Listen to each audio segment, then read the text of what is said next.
Hello, नमस्कार दोस्तों। स्वागत है आप सभी का मेरे यूट्यूब चैनल पोस्ट ऑफिस वाला पर। तो अभी हम बात करने वाले हैं कि इंटरनल मोबाइल एप्लीकेशन जो आप ब्रांच पोस्ट ऑफिसेज में काम में ले रहे हो, पोस्टमैन काम में ले रहा है। मेनली सारा जो काम इसका जो होता है वो ब्रांच पोस्ट ऑफिसेज में ज़्यादा यूज होता है। तो ब्रांच पोस्ट ऑफिसेज के लिए इसमें जो नया वर्जन आने वाला है, अभी 14 है वर्जन, अब 17 वर्जन इसका आने वाला है। तो वो आईपीबी के द्वारा कल यानी 4 अगस्त को वो आपके मोबाइल में पुश होने वाला है। तो जब ये ऐप पुश होगा, हो सकता है कहीं में ये पुश भी हो गया हो। तो इस ऐप में, आईएम ऐप में क्या क्या नई चीजें आने वाली है, क्या क्या आपके लिए सुविधाएं उसमें बढ़ने वाली है, कौन कौन सी चीजें जैसे टाइम बेस्ड होने वाली है, कौन कौन सी चीजें, नया चीज क्या आने वाला है उसमें, उसके बारे में है ये वीडियो। तो आईएमए में जो मंडे से 4 अगस्त से क्या सुधार होने जा रहा है, क्या क्या चीजें होने जा रही है, यानी बार बार कई चीजों की समस्याएं आ रही है। तो एप्लीकेशन में बग्स वगैरह फिक्स किए जा रहे हैं, उसमें सुधार किया जा रहा है। कई चीजें जैसे ऑटोमेटिकली कई बार नहीं चलता है, ऐप वगैरह नहीं चलता है, या और कोई इश्यू, ट्रांजेक्शन में इश्यू आते हैं, तो सब उसमें सुधार किया जा रहा है। BO close account temporal implementation, BO close account temporal implementation, इसकी पॉसिबिलिटी ये हो सकती है कि आपके जैसे क्लोज अकाउंट आप उसमें करते हो बीओ का काउंटर ऑपरेशंस, उसमें टाइम बेस्ड का उसमें ऑप्शन डाला कि इस टाइम तक वो आपको कर लिया करना होगा। जैसे टाइम बेस्ड उसमें फेज बेस्ड या कुछ उसमें डाल दे, या नए कुछ रेस्ट्रिक्शंस वगैरह उसमें लगा दे, ताकि क्या है कि सब उसके उस टाइम के बाद में जैसे काम नहीं हो, फिर वो सर्वर पर लोड उसका कम हो सके, तो आप टाइमली उसमें फिर सब काम कर सके, या फिर आपके उसमें कुछ अलर्ट आए ऐसा कुछ, तो इस तरह का कुछ हो सकता है उसमें।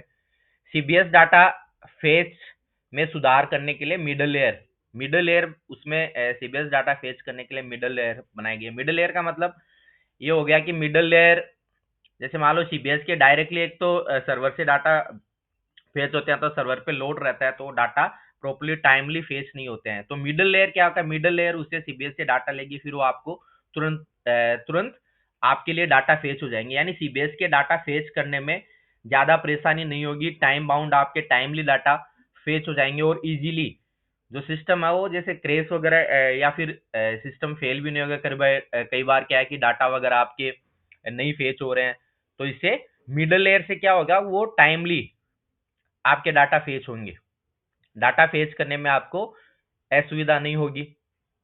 अगला क्या है कि फेच अकाउंट में मेल ऑपरेशंस के हैं, सीबीएस के, पीएलआई, आईपीबी के डाटा, ये आपको स्क्रीन पर दिखाई देंगे कि किस चीज के कितने ट्रांजेक्शंस आपने किए हैं। वो सारे जब भी आप क्लोज अकाउंट करते हो काउंटर ऑपरेशंस में, इंटरनल मोबाइल एप्लीकेशन में, तो ये सारे डाटा आपको अभी उसमें दिखेंगे नए ऐप में अपडेट होने के बाद में। अभी मिसमैच एंट्री के लिए आईपीबी के, अगर आईपीबी से रिलेटेड आपको कोई मिसमैच एंट्री करनी है, तो उसके लिए भी उसको इनेबल उसमें किया गया है कि आप आईबीबी से रिलेटेड आप मिसमैच एंट्री आप उसमें कर सकते हो। अभी बहुत ऑफिसेज में पीएलआई के डिफॉल्ट और जीएसटी के रिगार्डिंग इश्यूज आ रहे हैं, तो उस इश्यू को इस नए एप्लीकेशन में, नए वर्जन में सोल्व किया गया है। अभी आपके डिफॉल्ट और जीएसटी से रिलेटेड पीएलआई, आरपीएलआई के जब भी प्रीमियम में आप डिपॉजिट करते हो आईएमए में, तो इस तरह के इश्यूज अब नहीं आएंगे। प्रत्येक कैटेगरी जैसे सीबीएस, पीएलआई या अदर रिसिप्ट आप डालते हो, तो अलग अलग रिसीट और पेमेंट की मिसमैच एंट्री, अभी ये वाला इम्प्लीमेंटेशन क्या है कि एपीटी 2.0 में एसओज में या एचओ में हो गया है, वहां पे अलग अलग वो एंट्रीज अब कर सकते हैं, मिसमैच एंट्री जैसे डिपॉजिट की। अभी क्या हो रहा था कि सारी एंट्री आपको एक साथ में ही करनी पड़ती है। एग्जाम्पल के लिए जैसे 10,000 जमा किए हो, 5,000 विड्रॉल किए हो, तो 5,000 बच गए, तो 5,000 की ये मिसमैच एंट्री करवाता है उसमें रिसीट साइड में। अभी इसमें क्या होगा कि आप अलग अलग कर सकते हो, 10,000 रिसीट की मिसमैच एंट्री और विड्रॉल की मिसमैच एंट्री 5,000 कर दोगे। इसमें एक बात और, मैं सबके लिए ये बहुत ज्यादा इंपॉर्टेंट बात है, सब लोग इसमें बीओ में, स्पेशली बीओ में भी गलतियां कर रहे हैं।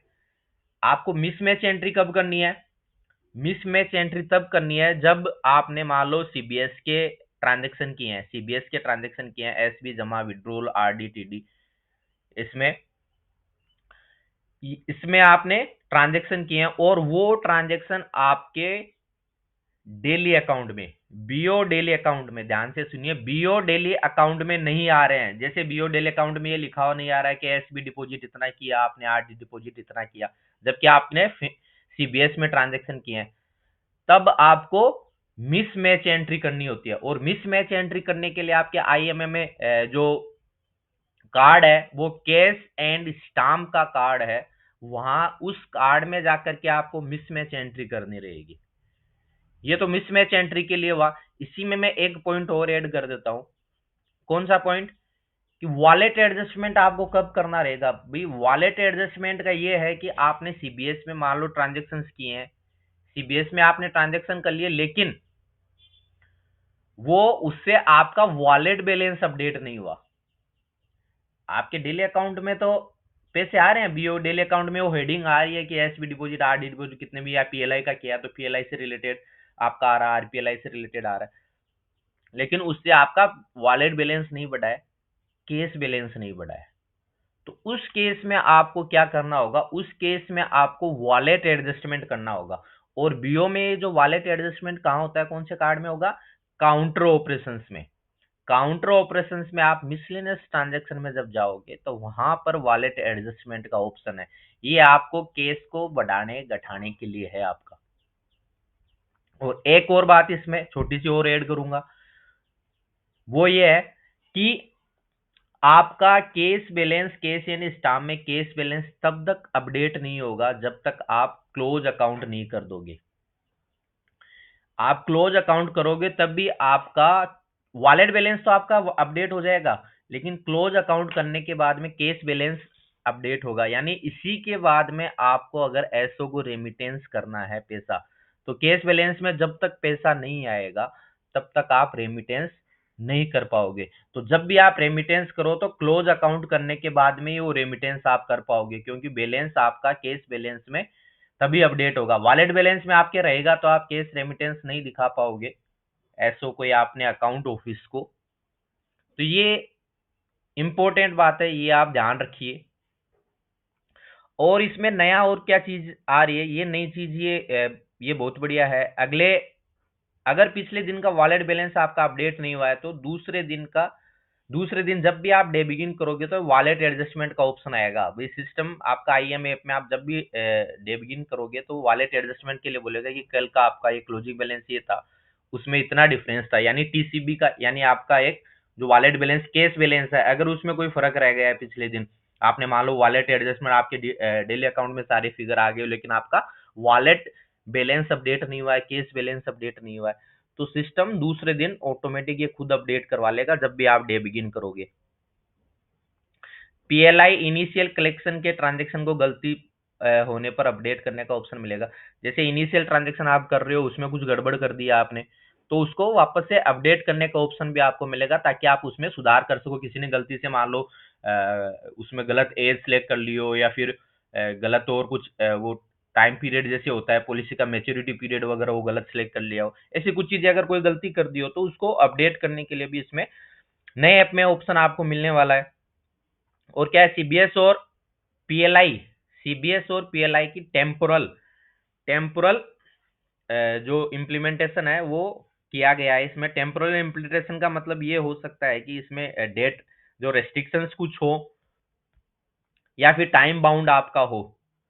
जो पीएलआई और सीबीएस का जो वर्क फ्लो है उसमें टाइम बाउंड के, यानी टाइमली आपके डाटा वगैरह फेच होंगे, पीएलआई के भी टाइमली डाटा फेच करेंगे, आपको भी अकाउंट क्लोज अकाउंट से टाइम बेसिस पे करना पड़े, कुछ टाइम कंट्रोल्ड हो। और आपका इसमें ये इस तरीके से होगा तो आपका जो डाटा वगैरह वो जल्दी फेच होंगे, और आप अपना जो बीओ में आईएमए में काम है वो जल्दी आप समाप्त कर पाओगे। तो ये अपना जो नया ऐप आने वाला है, इंटरनल मोबाइल एप्लीकेशन, इसका नया वर्जन जो आने वाला है, इसमें ये सब सारी चीजें आने वाली है। तो इस वीडियो में इतना ही। थैंक यू दोस्तों, thank you for watching this video. Please like, share and comment on the video, and don't forget to subscribe the channel Post Office Wala.